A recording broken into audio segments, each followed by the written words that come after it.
Now, this question is asked regarding the lanthanides.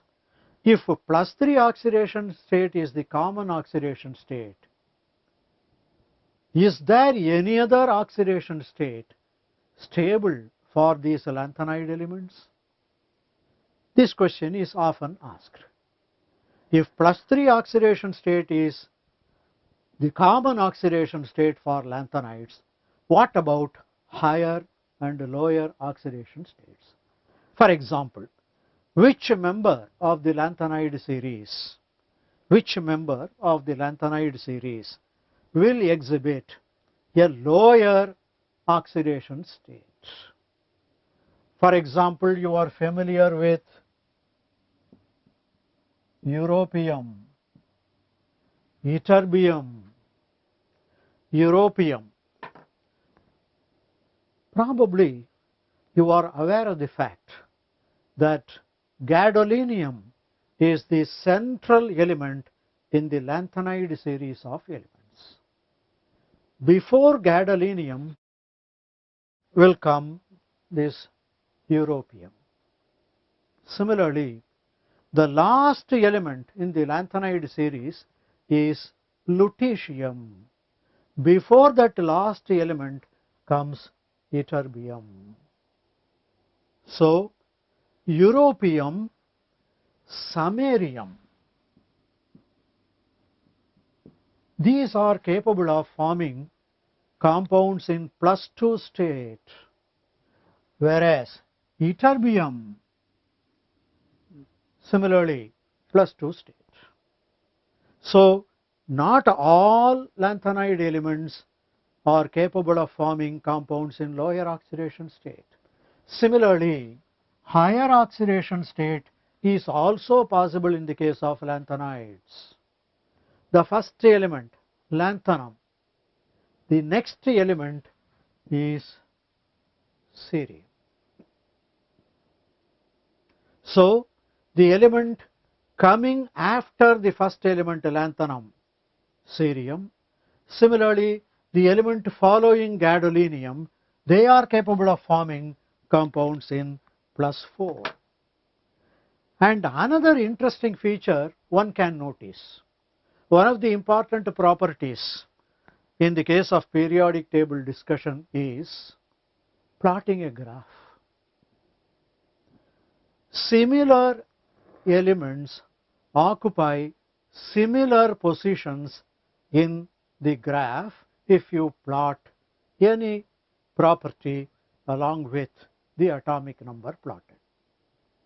Interestingly, it has been observed europium, ytterbium, if you plot a graph, say you consider atomic radius for example, you plot a graph connecting atomic radius and atomic number, you can notice for all the elements in the periodic table, this rule is applicable. Similar elements occupy similar positions in those graphs.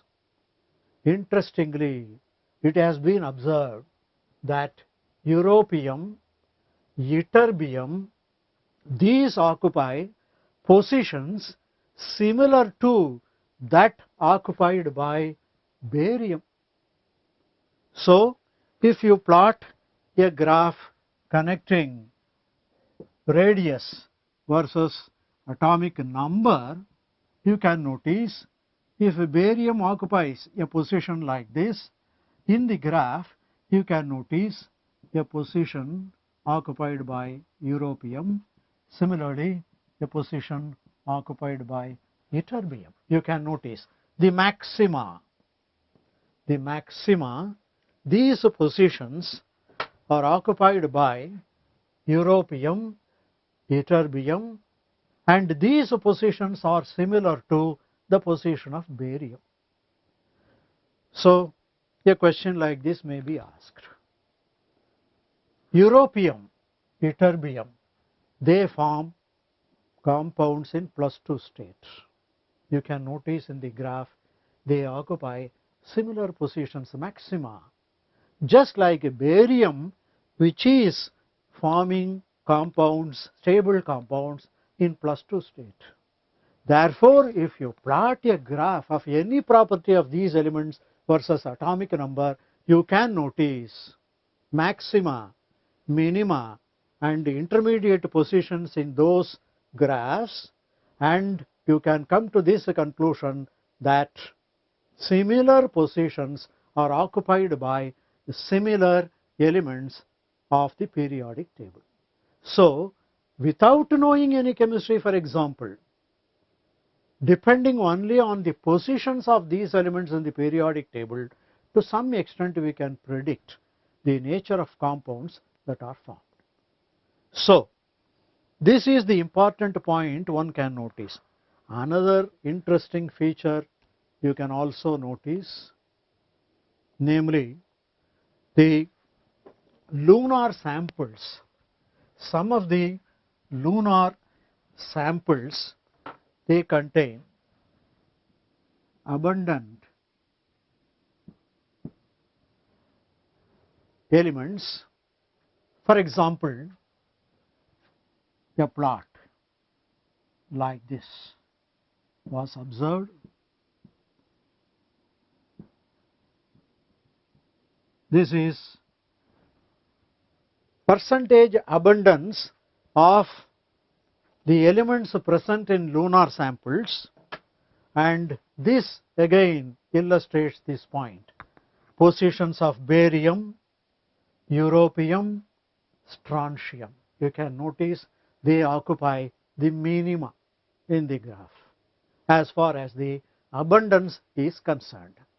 Again, position of barium a minimum, europium a minimum, strontium belonging to barium group, and all these three occupying similar positions in this type of abundance graph in lunar samples.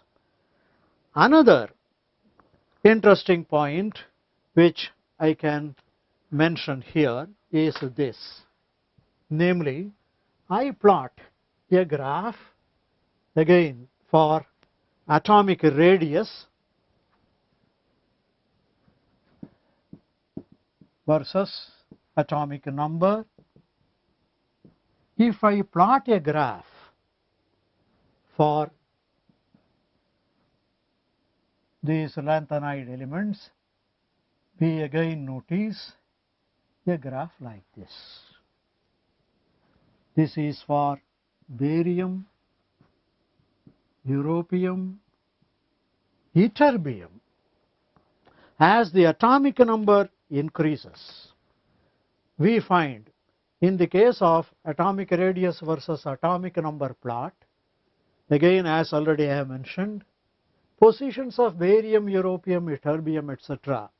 are found to be quite similar, indicating that europium and ytterbium chemistry similar to that of barium. Whereas if you plot ionic radius instead of atomic radius, you plot ionic radius, we notice for lanthanides this is the type of graph we find. Here the difference which we notice in the case of europium, ytterbium, that difference in the plot is not found here. From lanthanum 3+ to lutetium 3+, there is a gradual decrease in the ionic radius. Of course, there are plots for +2 and +4 oxidation states also, but we find that some of these points, based on this, I think I can go in for a discussion of some problems.